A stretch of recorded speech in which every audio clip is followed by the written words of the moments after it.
paar sõna tervislikust elustiilist. Ma tean päris paljusid, kelledel on toimunud elus mingisuguseid väga kummalisi muudatusi, kus nad nagu ise aru ei saa. Kaal hakkab järsku tõusma meeletu kiirusega inimesel, kellel ei ole kaal kunagi tõusnud. Samamoodi mõnel hakkab kaal kukkuma täiesti järsult.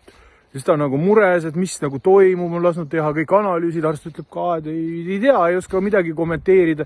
Toidulaud on ka justkui samaks jäänud. Üks ikka huvitav tähelepanek, ma kunagi elasin Tartus ühes korteris, kus kõik naabrid suitsetasid.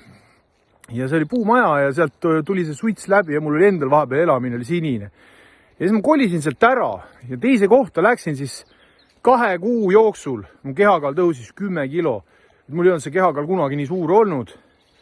Ja siis ma nagu ise nagu analüüsisin, et vaatasin, toit on sama, treeningud on samad, et miks nüüd just kaal tõusma hakkas, aga ma ju jätsin, sõbrad, ma jätsin ju suitsetamise maha, nii-öelda selle passiivse suitsetamise.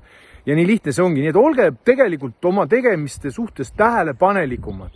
On asju, mida võib-olla esimese hooga läbi ei hammusta, aga see võib meie tegevust mõjutada päris palju, meie kehakaalu, meie enesetunnet, meie tervist, et olge alati tähelepanelikud.